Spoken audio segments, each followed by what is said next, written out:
Estamos iniciando mais um programa Evidências, o programa em busca de fatos que comprovem a veracidade da Bíblia Sagrada. Eu lembro a você que gosta de entrar em contato conosco através de um e-mail. Aí vai, evidências@novotempo.org.br. Aliás, deixe-me falar de novo desse DVD, ou dessa série de DVDs com os programas Evidências.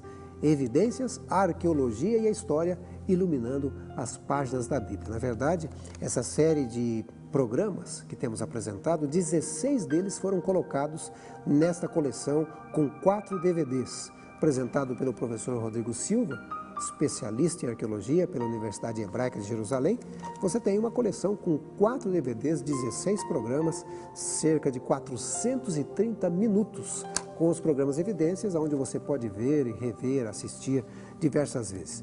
Está disponível através da Novo Tempo e você pode obter informações pelo e-mail evidências@novotempo.org.br ou pelo telefone, o telefone da Novo Tempo, 0 operadora 12 21 27 3000. Hoje vamos falar um pouquinho sobre a arqueologia e a Bíblia, inimigas ou aliadas? Porque, na verdade, os tempos mudaram, o saber evoluiu, hoje há muita informação e, na verdade, queremos mais informações ainda. E alguns perguntam, mas hoje, depois de tanta informação, será que a arqueologia comprova a Bíblia ou existe alguma dúvida ainda? Professor Rodrigo Silva, especialista em arqueologia pela Universidade Hebraica de Jerusalém e professor do UNASP, Campus 2, universidade localizada ali na região de Engenheiro Coelho, nos apresentará este tema palpitante. Afinal de contas, doutor Rodrigo, à luz da informação de hoje, a Bíblia e a arqueologia pode ter harmonia ou são inimigas? Com vocês, Rodrigo Silva.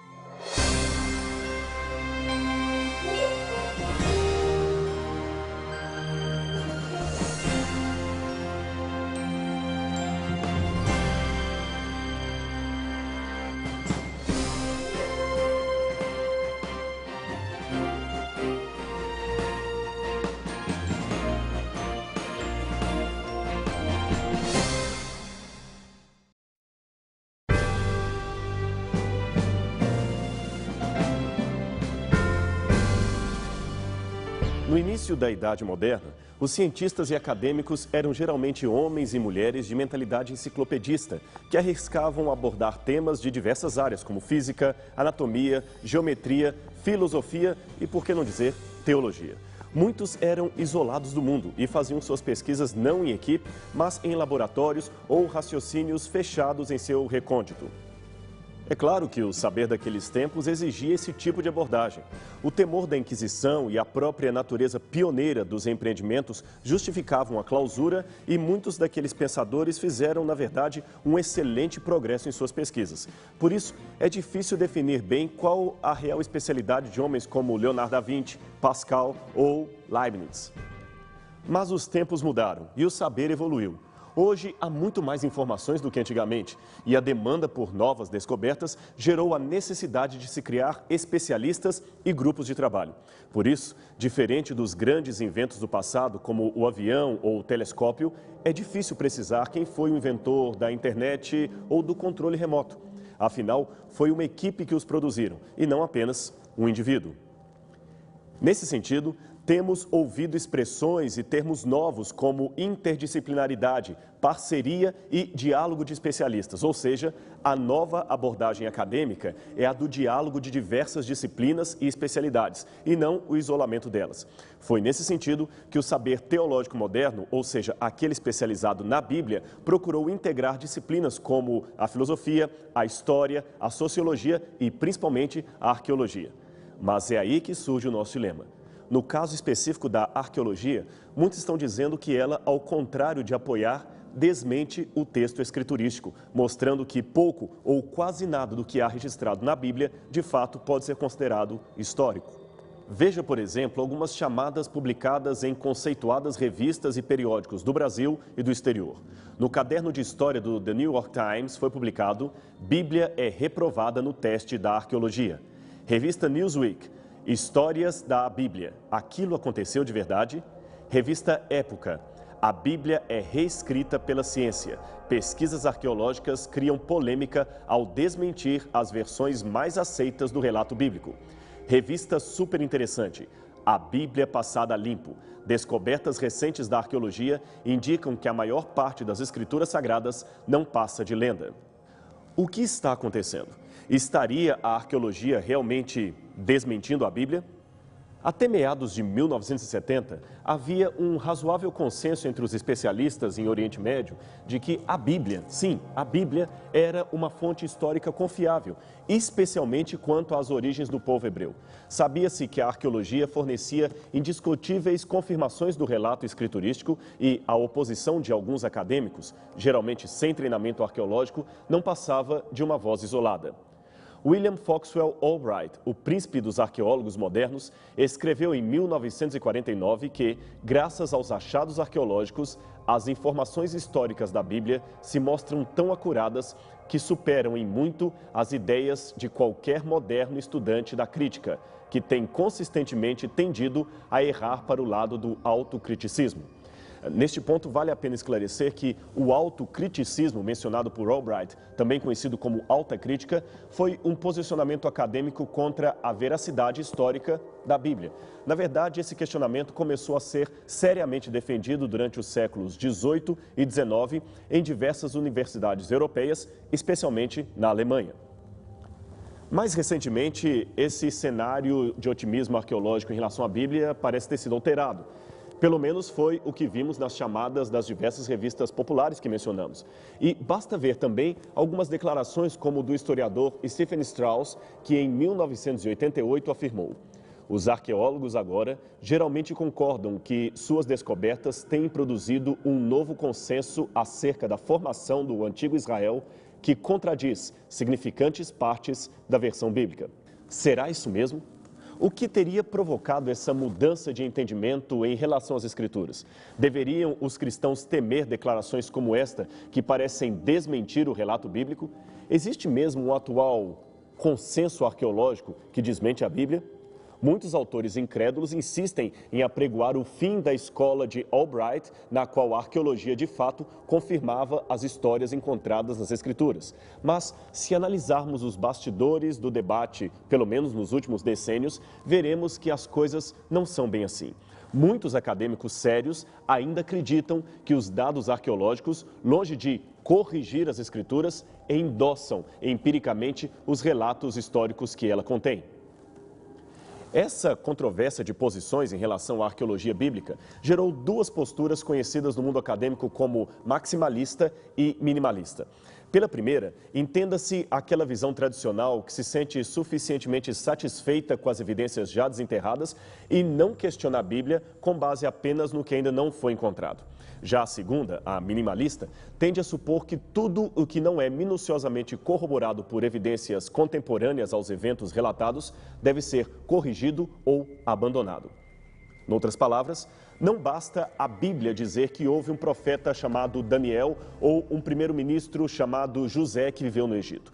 Se não acharmos nada daquela época, fora do texto bíblico, que mencione explicitamente o nome desses personagens, a historicidade dos mesmos deve ser automaticamente questionada. É mais coerente, ele supõe, acreditar que eles eram mitos e nada mais do que isso. Imagine agora se esse mesmo raciocínio for aplicado aos livros de história em geral que possuímos em nossas bibliotecas. É bem provável que 90% do que conhecemos tivesse de ser revisto ou questionado pelos critérios minimalistas. Afinal, ninguém até hoje encontrou um testemunho arqueológico contemporâneo que confirme, por exemplo, a historicidade do grande filósofo Sócrates. Sua memorável conduta e o seu trágico destino condenado a ingerir veneno mortal nunca foram provados por qualquer achado na arqueologia da Grécia. Fora os escritos gregos de seus discípulos Platão, Aristófanes e Xenofonte, não há nada que testemunhe a sua existência ou seu martírio. Seria, portanto, a história desse filósofo um mero mito? O mesmo se pode dizer das 7 maravilhas da antiguidade.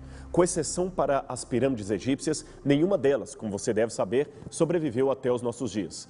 A não ser umas poucas e questionadas ruínas do Farol de Alexandria e dos jardins suspensos da Babilônia, ou um pilar isolado que talvez seja do Templo de Ártemis e uns fragmentos do mausoléu de Halicarnasso, fora esses resíduos, pouco evidenciáveis, não temos nada de mais concreto a não ser os depoimentos antigos, preservados em manuscritos tardios, e isto é tudo.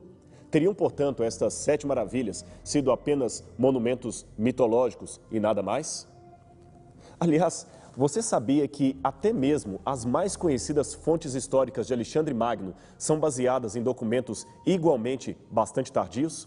Não há nenhum registro do 4º século a.C. que confirme a presença de Alexandre ou de seu exército na Índia, ou que confirme sua vitoriosa batalha no rio Histapes, ou sequer mencione a sua existência e seus feitos de conquista. As mais antigas fontes da vida de Alexandre que conhecemos, incluindo mosaicos e bustos com seu rosto, datam de 300 a 800 anos depois de sua morte.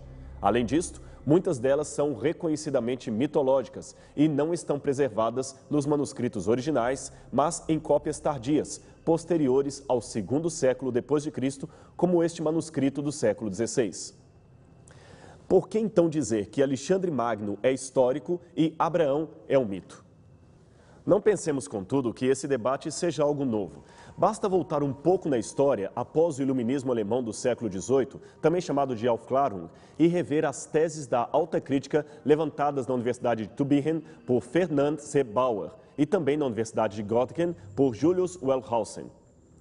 Possivelmente influenciados pela filosofia dialética de Hegel, esses autores ensinavam, dentre outras coisas, que Paulo não foi o autor da maioria das epístolas que levam seu nome, que o Evangelho de João seria um pseudepígrafo do 2º século depois de Cristo, que o Pentateuco não passava de uma compilação de textos feita a partir do 6º século antes de Cristo e, finalmente, que a narrativa bíblica não é uma fonte histórica confiável. Naquele tempo, a Europa passava por uma tremenda sobrevalorização do racionalismo em detrimento a qualquer forma de compreensão sobrenatural da história.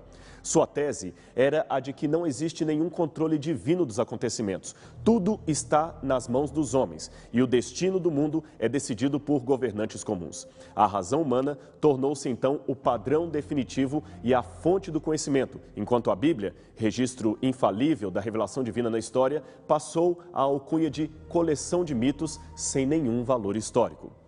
O estranho é que todo esse intelectualismo arrogante dos pensadores europeus não conseguiu livrar o seu continente da Primeira e Segunda Guerra Mundial. O super-homem de Nietzsche idealizou um sistema sem Deus, onde ele mesmo controlaria o seu próprio destino. Porém, como uma criança mimada que foge de casa, bastou a primeira sensação de fome para a humanidade descobrir que não tem autonomia sobre as rédeas da história. Precisamos de Deus, e isto é um fato inquestionável. Mas o homem moderno tende a ser obstinado em sua teimosia. Não obstante os fracassos racionalistas visualizados na pós-modernidade, crises ecológicas, esfacelamento familiar, relativização da verdade, etc., muitos ainda insistem em se comportar como herdeiros intelectuais do iluminismo.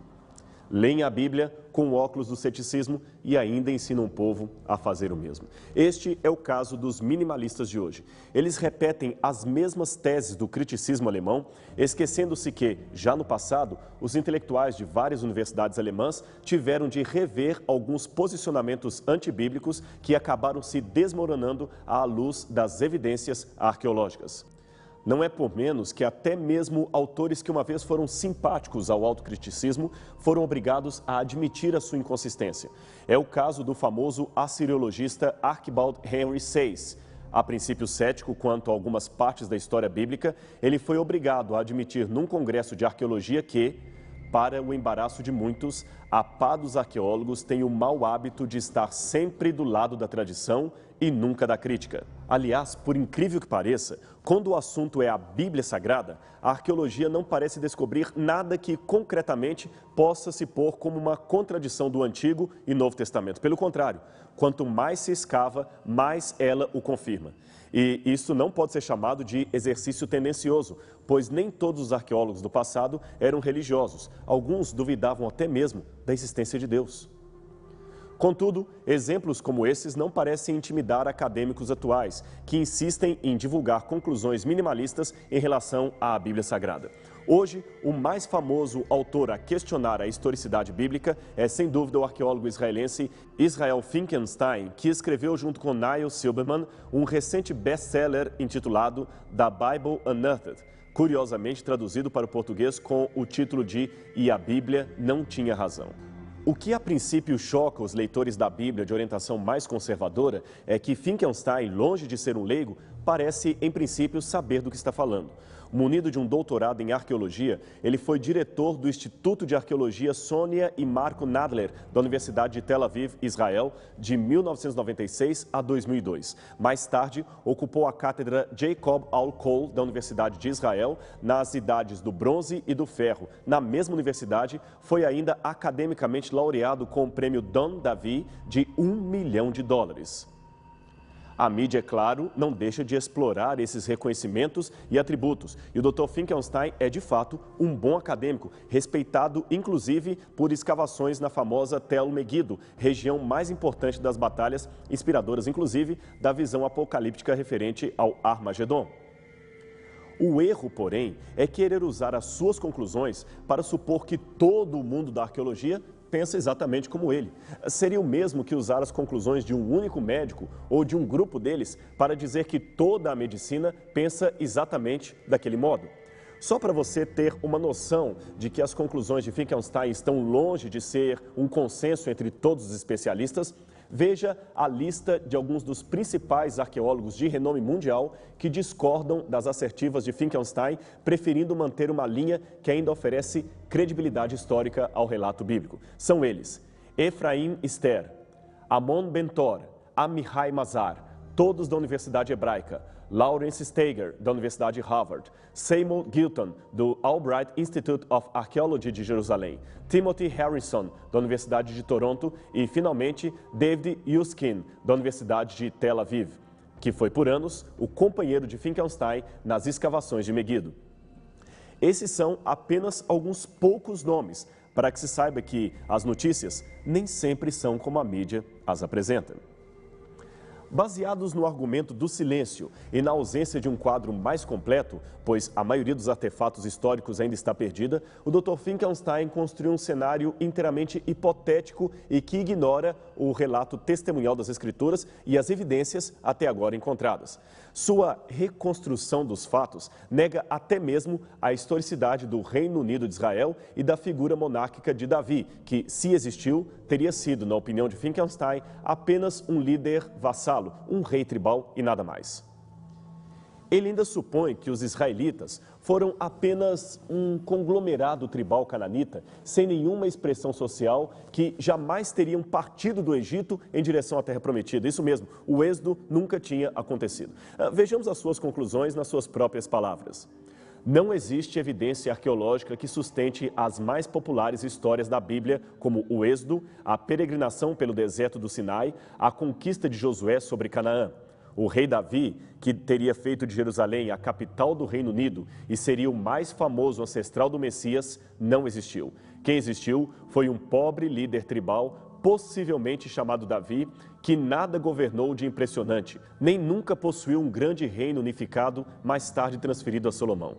Aliás, a Jerusalém de Davi era uma vila pobre e miserável, e não há evidência histórica que confirme a existência do Templo de Salomão.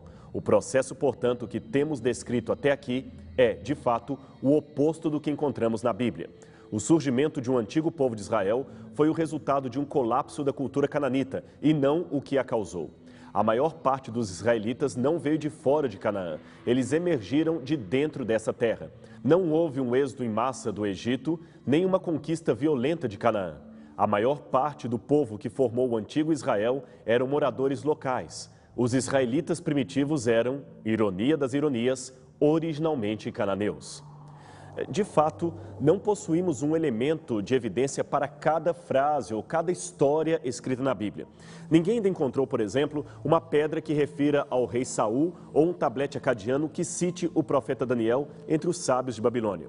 Também não temos no Egito nenhum papiro que mencione um governador hebreu chamado José.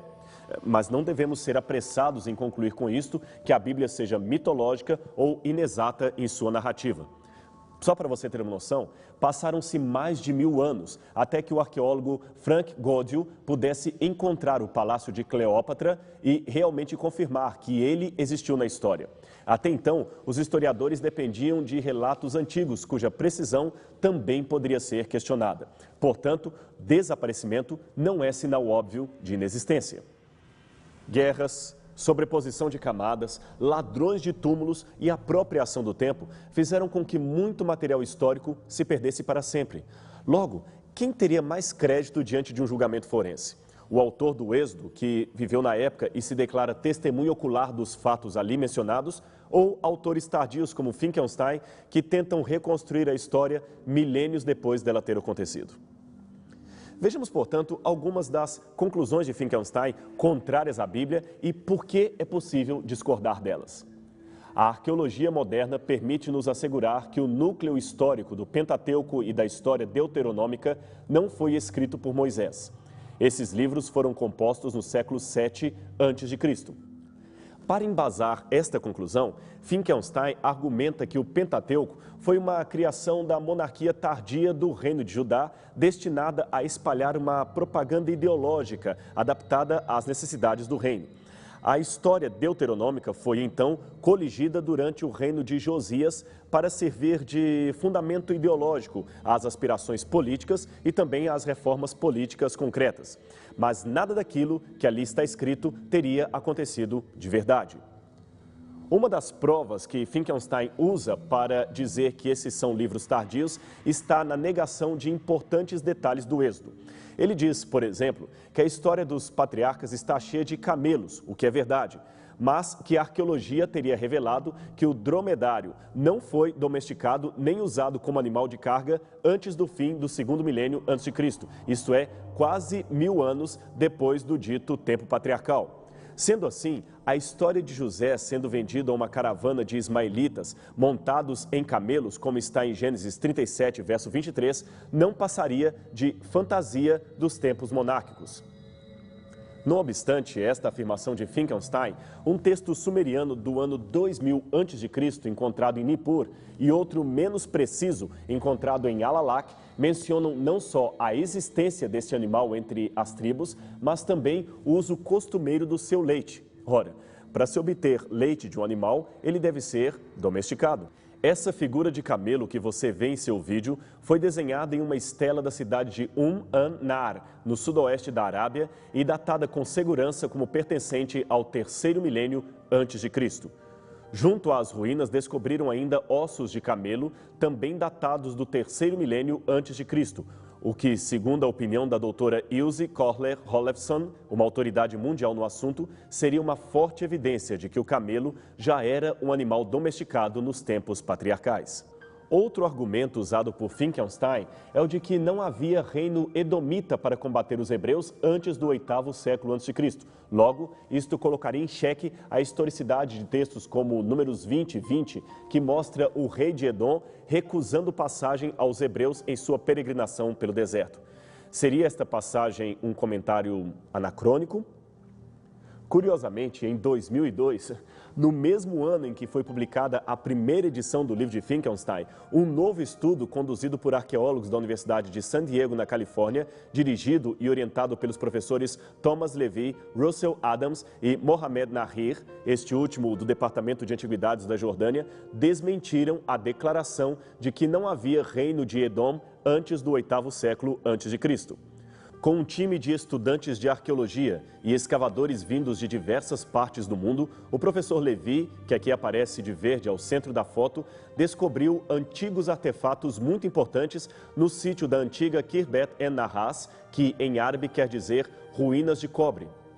Veja, por exemplo, esta foto aérea de uma antiga enorme fábrica de cobre, cujos remanescentes de metal, em tom mais escuro, podem ser claramente vistos no solo. Aquela zona de cobre era ignorada pelos arqueólogos por razões óbvias, dificuldades de escavar um terreno tão árido e também pelas ideias pré-concebidas de que não havia um reino edomita tão grande assim. Porém, Desde uma perspectiva antropológica e usando métodos de datação por radiocarbono, o Dr. Levi demonstrou que as duas maiores fases de produção do metal foram durante o 12º e 11º séculos antes de Cristo. Posteriormente, durante o 10º e 9º século, ambos, é claro, antes de Cristo. As descobertas não pararam ali. Esses escaravelhos de pedra egípcio encontrados no extrato inferior do sítio pertencem claramente a períodos egípcios antigos. O menor ao topo, ao período do Novo Reino, que seria de 1295 a 1069 a.C. aproximadamente. O menor abaixo, ao terceiro período intermediário, que equivaleria às 21ª e 22ª dinastias, o que nos leva para algo em torno de 1069 a 715 a.C. Essas cenas de uma esfinge andante e um caçador são emblemas daquele período e servem de indício adicional para o fato de que ali já havia uma grande atividade metalúrgica, já pelo menos por volta de 1200 a 900 a.C. Isto ainda é, reconhecemos, uma data tardia em relação ao êxodo, possivelmente ocorrido por volta do 15º século a.C. Contudo, já temos quebrado um dos paradigmas da alta crítica que afirmava a inexistência de tal reino antes do 8º século a.C. A data oferecida por Finkelstein teve de ser revisada e recuada em, no mínimo, 300 anos, o que favorece mais a narrativa bíblica do que a reconstrução hipotética deste pesquisador. No próximo programa, apresentaremos outros argumentos que corroboram com a narrativa bíblica, desmentindo as assertivas minimalistas contrárias à veracidade histórica das Escrituras. Portanto, não perca o nosso próximo encontro aqui no Evidências.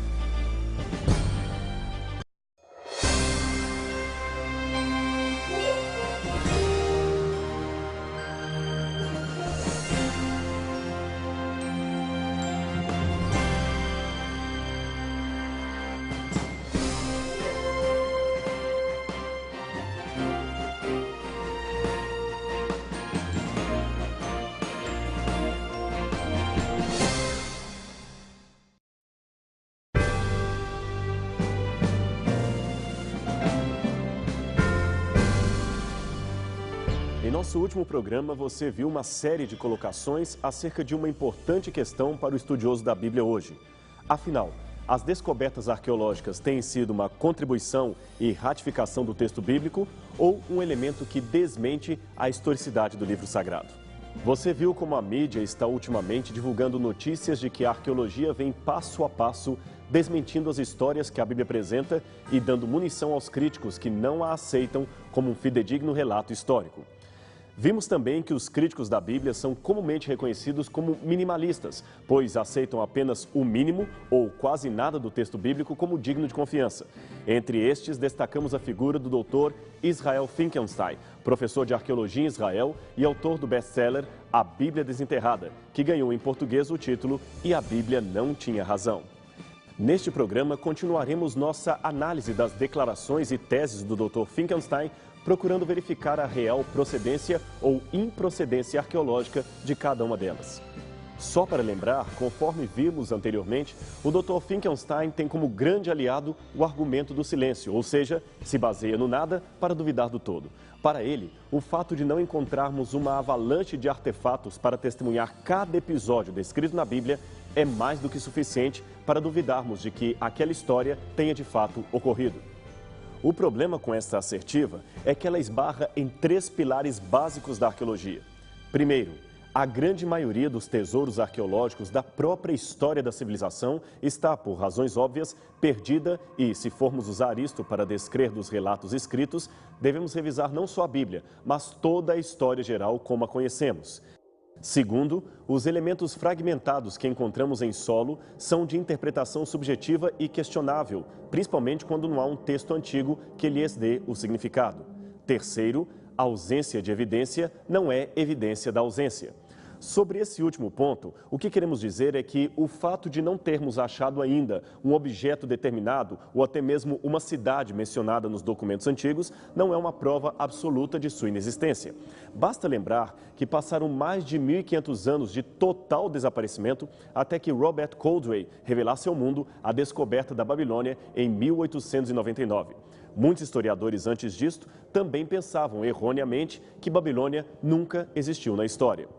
Acrescente-se a isto um outro detalhe importante. Apesar da arqueologia ainda ter revelado poucos artefatos do mundo antigo, isto é, poucos em relação à grande quantidade que se destruiu ou ainda encontra-se desaparecida, ela nunca revelou um achado sequer que desminta, para longe de qualquer questionamento, uma declaração histórica das Sagradas Escrituras. Argumenta-se com base na falta de evidências diretas de que o povo de Israel nunca fora escravo do Egito, mas jamais nenhum arqueólogo minimalista ou qualquer cético encontrou um tablete ou uma inscrição antiga de algum contemporâneo do final do período do bronze ou início dos dias do rei Josias que desmentisse a história do Pentateuco, afirmando que tudo não passava de política dos reis de Judá e Israel. Ora, se é possível basear conclusões no argumento do silêncio, também é possível dizer que o silêncio, até mesmo dos inimigos políticos de Israel, seria uma prova de que a história narrada foi tão real que ninguém ousou desmenti-la, nem mesmo o Egito, que ficou vergonhosamente conhecido por sofrer pragas do Deus de Israel e perder todo um exército engolido pelas águas do Mar Vermelho. Falando especificamente sobre esta dificuldade natural da história antiga, ou seja, a falta de elementos que contenham detalhes do relato textual, o Dr. K. Lawson Younger Jr., professor de História Antiga do Oriente Médio na Trinity School, escreveu: na empreitada interpretativa, parece importante empregar aquilo que W. W. Hallow denominou abordagem contextual. Em outras palavras, uma investigação comparativa contrastante do contexto literário, entendido no contexto amplo que inclui o ambiente literário de todo o Oriente Próximo, a ponto de que pode-se alegar que tem algum impacto imaginável na formulação bíblica. Tal método oferece controle dos dados. É exatamente uma falta de controle que tem contribuído, pelo menos em parte, para alguns dos problemas de interpretação em estudos sobre o Antigo Testamento. Voltando a falar das conclusões de Finkelstein, temos mais alguns elementos de sua pesquisa que merecem a nossa consideração. Em Gênesis 26, verso 1 é dito: e havia fome na terra, além da primeira fome, que foi nos dias de Abraão. Por isso, foi-se Isaque a Abimeleque, rei dos filisteus, em Gerar. Ora, Finkelstein argumenta que esses filisteus eram um grupo migratório do mar Egeu ou da Ásia Menor que só se estabeleceu no planalto litoral de Canaã a partir de 1200 a.C. Logo, como poderia o Gênesis mencioná-los nos dias de Isaque, se eles ainda demorariam séculos para habitar na região? Bem, o que Finkelstein diz aqui possui uma parcela de procedência. Os fatos arqueológicos até agora levantados dão a impressão, embora ainda exista alguma disputa entre os acadêmicos, de que as primeiras cidades filisteias em Canaã foram fundadas apenas depois da ocorrência de uma confusa confederação dos povos do mar, formada por volta do século XIII a.C. e referida em anais egípcios da ocasião. Dentre os povos rebeldes estariam os aqueus e mais outros povos identificáveis como vassalos egípcios e hititas, alistados todos dentre os contingentes que batalharam em Kadesh. A ação dos povos do mar criou uma situação de anarquia na área do mar Egeu e também de efeitos sistemáticos e destrutivos. O seu ataque ao Egito, de que era investida por terra, deu fim à realeza hitita e obrigou os próprios egípcios a contratarem exércitos mercenários, mesmo dentre esses povos do mar. Entre os contratados estavam os Peleset, que quer dizer filisteus. Eles haviam se instalado então recentemente na Fenícia e a seguir fundaram importantes cidades-estado ao longo da costa marítima da Palestina. Por volta de 1190 a.C., no 8º ano do reinado de Ramsés III, o Egito foi novamente atacado por uma nova colisão de povos marítimos. Esse registro egípcio, localizado em Tebas, conta como o Egito teria contabilizado uma vitória retumbante. Mas o que nos interessa é que, dentre os povos derrotados, estariam agora como inimigos ou não mais aliados ao Egito, os Peleshet, ou os filisteus. O quadro é completado por esse papiro do século XII a.C., que traz uma crônica da época de Ramsés IV e descreve com mais detalhes os conflitos ocorridos no reinado do seu antecessor, Ramsés III. O documento fala do massacre empreendido pelo faraó e como os filisteus foram levados à força para guarnições no Egito. Com isso em mente, fica claro que a nação filisteia parece ser de tempos posteriores ao período patriarcal. Como entender, portanto, suas múltiplas referências no livro do Gênesis? Aqui, o erro de Finkelstein não parece ser de cunho arqueológico, mas sim de interpretação da Bíblia, pois as Escrituras não apresentam os filisteus do dia de Abraão ou de Isaque como sendo a mesma nação poderosa que haveria de surgir séculos depois e rivalizar com os juízes de Israel. Note que, um pouco antes do episódio de Isaque e Abimeleque, o mesmo rei é descrito num encontro político com o patriarca Abraão. Isso está em Gênesis capítulo 21, versos 22 a 34. Veja que o dito rei é intimado por Abraão, que chega a repreendê-lo.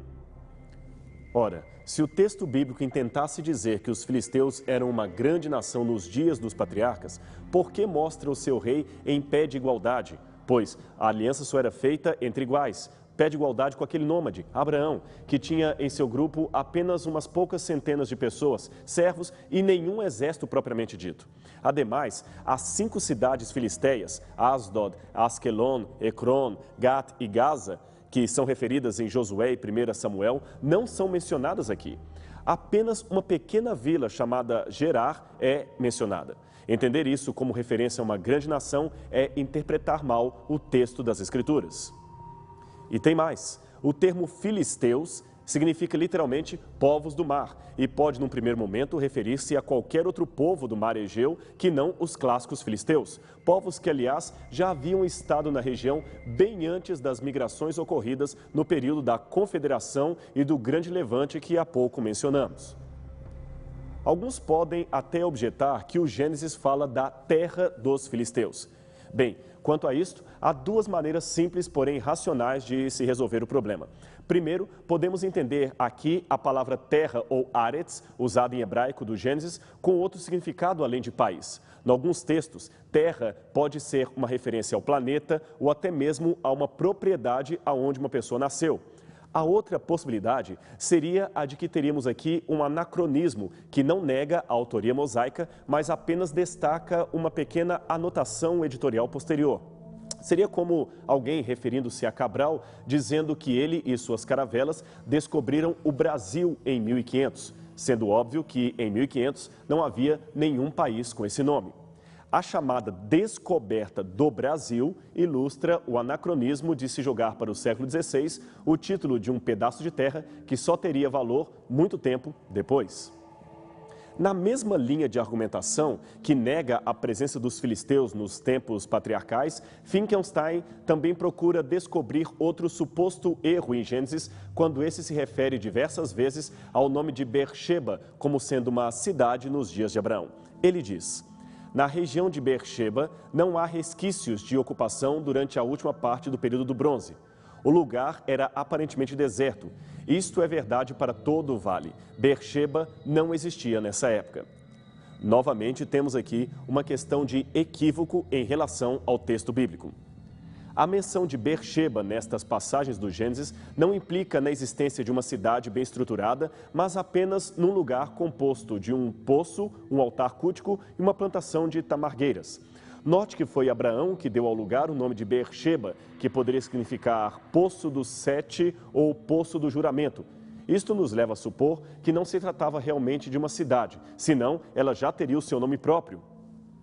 Além disto, é notório que a Bíblia não menciona nessas passagens do Gênesis nenhum rei de Beersheba ou comunidade existente ali, o que nos faz pensar que realmente não se tratava de uma grande cidade, mas de uma região desértica, que se tornou uma metrópole apenas depois do período do ferro. Mais ainda, que manteve o antigo nome que Abraão havia dado no passado. Aliás, em regiões desérticas, era comum a construção de poços comunitários, como o mencionado no texto, para servir a grupos nômades que estivessem atravessando o deserto da região. O especialista em literatura hebraica Nahum Sarna, autor de vários livros e ex-professor da Universidade de Londres, acrescentou um detalhe não percebido pelos críticos. Ele percebeu que a passagem de Gênesis 26:33 é claramente um apêndice editorial feito posteriormente e que ajuda a resolver o dilema.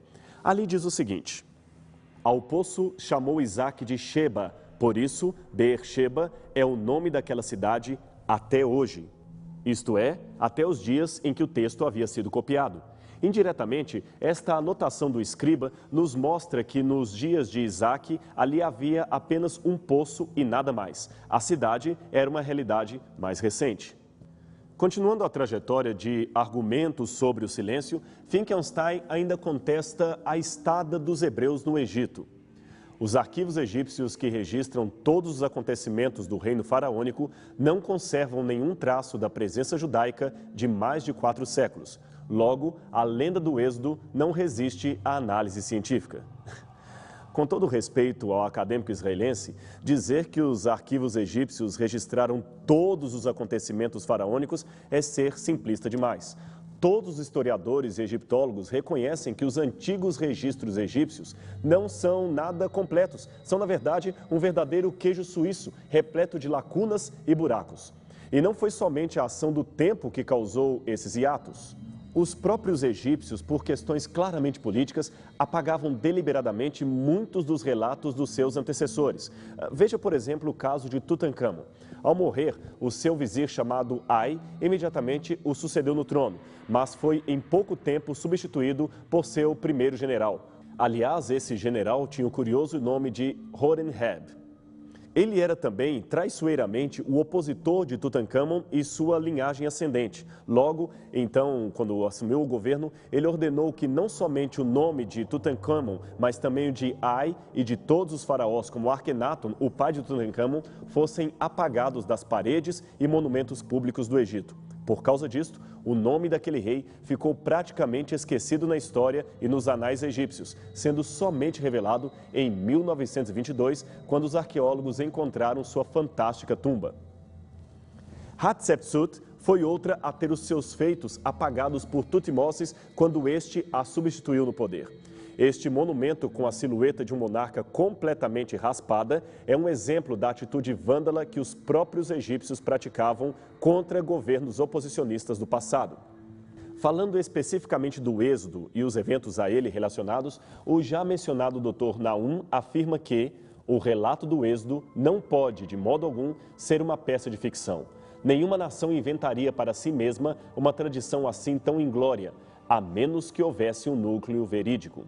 Em complemento, o Dr. William Dever, arqueólogo da Universidade do Arizona, também observou: escravos, servos e nômades costumam deixar poucos traços nos registros arqueológicos. Logo, não nos surpreende a ausência de vestígios arqueológicos do Êxodo. Falando especificamente de Jerusalém, Finkelstein acrescentou: Jerusalém é uma modesta e inexpressiva vila dos dias de Davi. Como poderia ser esta a capital de um reino unificado? Não há sinal de arquitetura monumental em Jerusalém, o que leva a crer que Salomão, como Davi, eram apenas pequenos líderes tribais de Judá, um estado pobre. Assim sendo, o reino de Salomão não foi caracterizado por opulência e poder e, consequentemente, ele não construiu palácios, fortalezas em Jerusalém e outras cidades. Da maneira que vejo as descobertas, não há evidência alguma de uma grande e unida monarquia, nem de Jerusalém governando vastos territórios. Novamente, não é bem esta a conclusão de alguns arqueólogos de campo. Até mais ou menos uma década, a maioria dos arqueólogos israelenses criam que o famoso canal de Warren, que supostamente levava água de dentro para fora da cidade, sem expor em risco os habitantes à mercê de um eventual cerco militar, era uma fissura natural ou um sistema fluvial inteiramente israelita. De qualquer maneira, ele estaria fora do que seria a pequena e insignificante vila dos jebuseus quando Davi chegou ao local. Mas esse pensamento hoje mudou.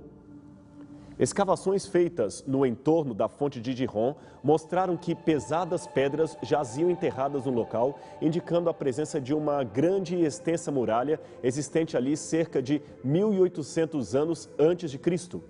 Quem esteve à frente dessas escavações foi o professor Roni Reich, da Universidade de Haifa, que escava a região desde os anos 90. Ele provou que Jerusalém, longe de ser uma vila insignificante, era uma fortaleza de grandes dimensões fortificada já em torno do 2º milênio antes de Cristo.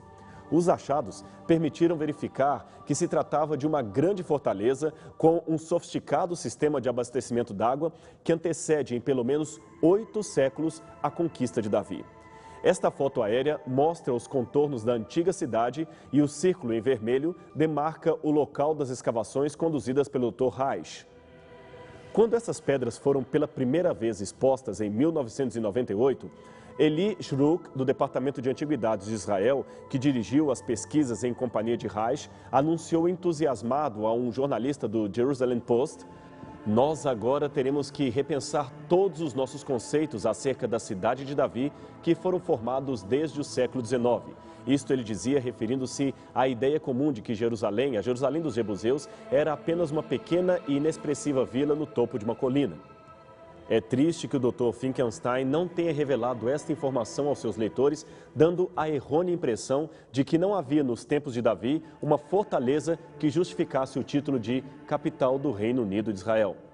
Na verdade, ela existia e estava ali em inteiras condições de abrigar este título administrativo e, aliás, também de abrigar a capacidade bélica de Davi ao conquistar tal fortaleza, mostrando assim que, longe de ser um líder tribal, ele era de fato um poderoso rei como qualquer outro da antiguidade.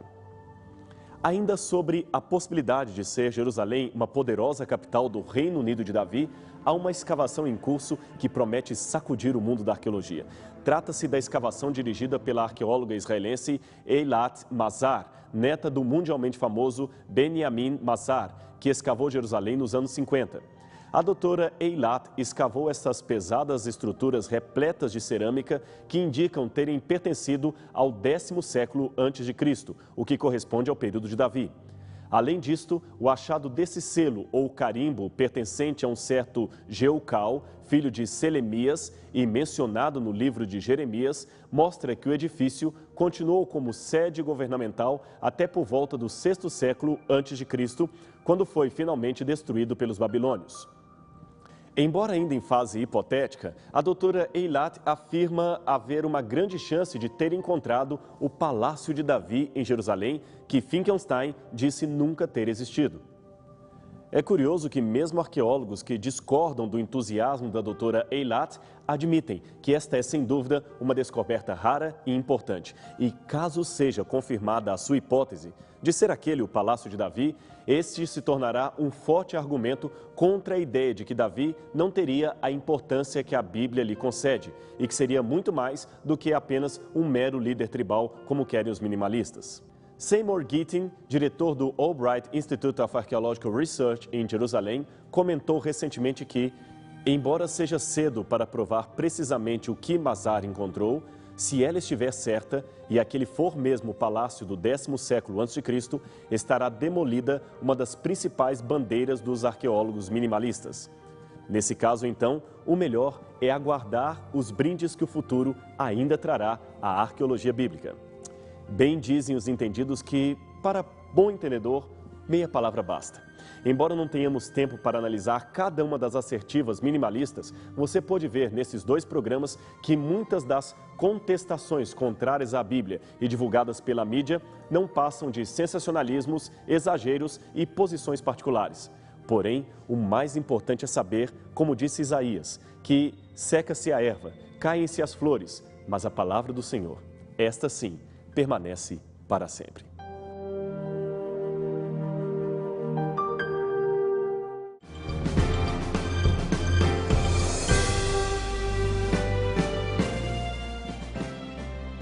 Este programa tem o apoio cultural do NASP, Centro Universitário Adventista de São Paulo, em parceria com a TV Novo Tempo.